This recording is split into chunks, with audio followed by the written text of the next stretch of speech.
안녕하세요. 정치를 품격 있게 풀어드리는 정치클래스TV의 심상만입니다. 오늘은 독일 최대 일간지 차이퉁에 실린 오징어 게임으로 끝나지 않았습니다란 제목의 기사를 살펴보겠습니다.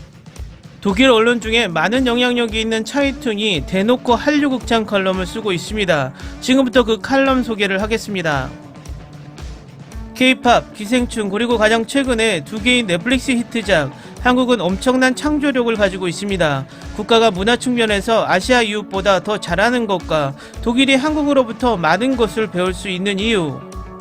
50세에 갑자기 글로벌 스타가 되려면 기분이 이상할 것입니다. 지난해 황동혁에게 일어난 일입니다. 황동혁은 가을에 스타워즈나 해리포터를 제작한 것 같다고 심경을 설명했습니다.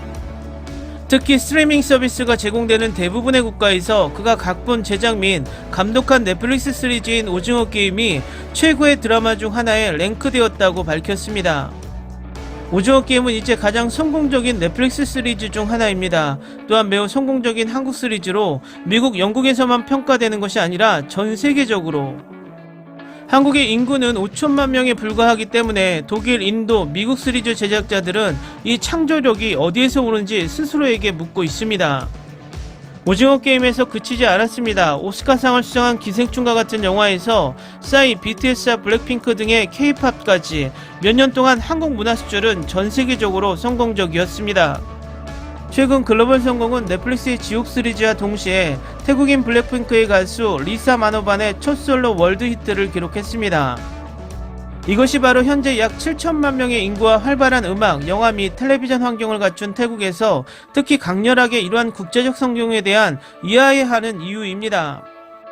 치앙마이에서 열린 요셉보이스 회고전에서 가잉웡은 태국 문화부는 한국이 성공을 거둔 이유를 의아해했습니다라고 말했습니다.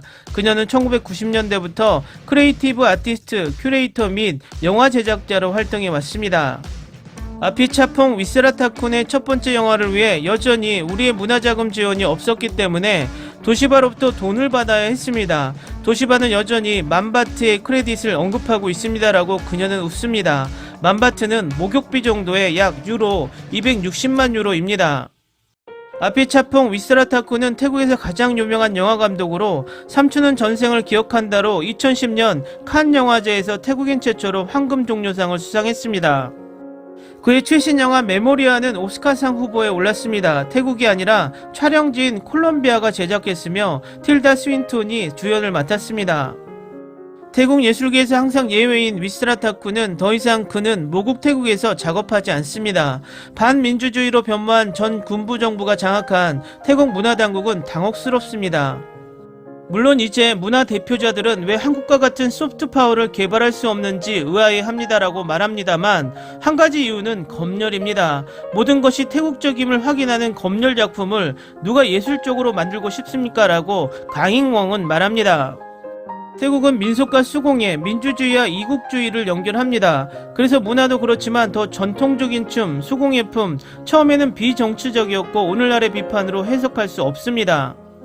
적어도 관광객들이 때를 지어오는 한 오랫동안 관광에 적합했습니다.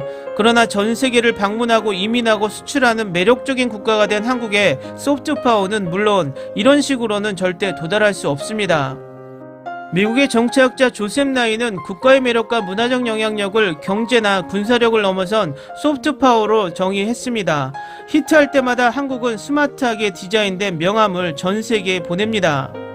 태국의 문화 담당관이 지금 눈을 떴을지라도 그러한 영향력을 조급하게 따라잡을 수는 없습니다. 한국의 연예계 성공은 단기간의 발전이 아니며 운이나 재능과 거의 관련이 없기 때문입니다. 가잉웡은 서울에 있는 영화연구소를 방문하면 모든 언어로 된 안내책자가 반갑게 맞아주고 외국 손님도 환영합니다라고 설명합니다. 한국어나 태국어를 구사하는 사람은 세계적으로 많지 않습니다. 당분간 영어는 생산을 포함한 세계 문화의 언어로 남게 되며 태국이 비영어권 국가 중 89위에서 조사 대상 112개국 중 100위로 떨어졌습니다. 이 또한 소프트파워 부족의 결과입니다. 또 다른 원인은 특히 중국이 완전히 흡수되고 싶지 않다면 영어가 중요하기 때문에 한국에는 그럴 만한 이유가 있습니다. 결국 아시아의 초강대국은 북한과 같은 괴기한 오페레타 국가 뒤에 있으며 수십 년 동안 남북이 분리된 공동 책임이 있습니다.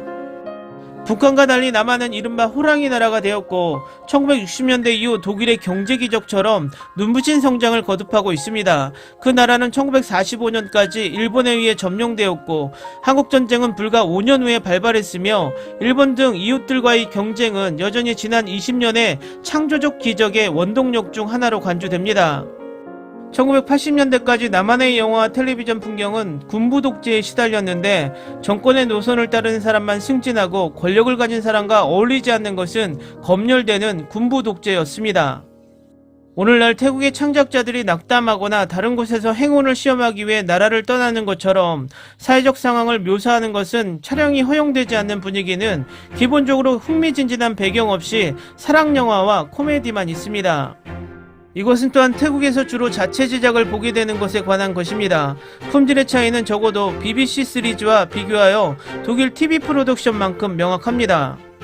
독일에서 자금 지원 기관과 텔레비전 편집자에 있어 길을 잃은 것은 태국의 군부뿐만 아니라 수십 년에 걸쳐 성장한 관료제에 의해 억압되어 있기 때문입니다.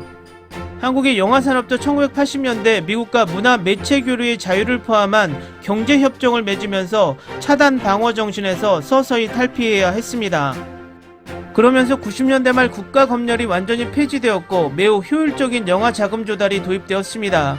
불과 몇 년 후 봉준호 감독은 살인의 추억을 만들어 2003년에 작은 국제적 성공을 거두고 감독을 영화계의 스타 중 한 명으로 만들었습니다. 한국의 새로운 물결이 만들어졌습니다. 2020년 봉준호 감독은 기생충으로 아카데미 사관왕을 차지했습니다.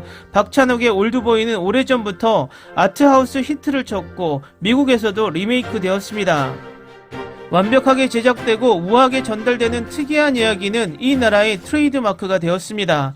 독일 영화기금에서 올드보이를 제작하는 것을 상상하면 됩니다. 남자는 몇 년 동안 작은 방에 갇혔습니다. 이유도 모르고 석방되어 망치를 사용하여 잇따라 유혈사태를 일으킵니다. 이 영화의 리메이크가 원작의 광기를 포착하지 못한 미국인들조차 뒤처졌습니다. 영화를 사랑하는 사람이라면 2004년경부터 한국이 흥미진진한 내러티브 혁신을 제공하는 영화 산업이 발전하고 있음을 알 수 있었습니다. 격투 장면의 액션이 특히 인상적이었던 80년대 홍콩 액션 영화의 의미에서 대규모 내러티브 영화는 비정상적으로 구성되고 완벽하게 연출되고 제작되었습니다. 넷플릭스는 몇 년 동안 이러한 발전을 위한 가속기 역할을 해왔습니다. 거의 2년의 팬데믹 이후 쓰레기 같은 시리즈와 너무 성급하게 제작된 영화를 보는데 너무 많은 시간을 소비하고 있는지는 않는지 자문할 수 있지만 한국의 성공은 그 중 하나가 아닙니다. 많은 나라에서 1위를 달렸던 지옥은 잔혹함과 흥미진진한 연출 외에도 오징어 게임을 구별하는 가혹한 사회적 비판이 부족하지만 죄책감과 속죄의 큰 본질적인 문제로 직진하기도 합니다. 이 시리즈는 초라한 건물 단지의 주민들이 환상적인 괴물과 싸워야 하는 공포 시리즈 스위트홈처럼 민감한 국가 검열을 피할 수 없었습니다. 사회적 상황에 대한 은유로 보기에는 너무도 이상하고 너무 명확합니다. 한국 테마가 전 세계에서 얼마나 잘 작동하는지 놀랍습니다. 자본주의라는 햄스터 바퀴의 경주, 당국의 무능함, 부자는 항상 도피하고 비상시에는 모두 혼자라는 느낌. 이 모든 걱정은 분명히 한국의 일상생활을 형성할 뿐만 아니라 국제적으로도 영향을 미칩니다. 공감이 가능한 반면에 통치자에 대한 비판으로 해석될 수 없는 것들만 찍다 보면 태국뿐만 아니라 중국에서도 알 수 있습니다. 존우나 왕가이 같은 뛰어난 감독을 배출한 홍콩 영화의 전성기는 창작의 자유와 함께 지나간 것 같습니다. 그리고 태국에 있는 영화인들은 당분간 부럽게 한국을 바라보는 일만 남았습니다. 독일에서 영국을 부러워하는 것처럼. 그리고 물론 한국은 더 그렇습니다. 기사 잘 보셨나요? 기사를 보니 한국과 태국의 문화 격차와 영국과 독일의 문화 격차가 비슷하다고 느끼는 듯 합니다. 태국의 예를 들어서 한국 극찬 기사를 쓰고 있습니다. 요즘 한류의 영향력이 어느 정도인지 확실하게 보여주는 기사인 것 같습니다. 오늘은 여기까지 하겠습니다. 오늘도 생활 속 거리두기 꼭 실천합시다. 당신의 구독과 좋아요는 저에게 큰 힘이 됩니다. 항상 시청해주셔서 고맙습니다.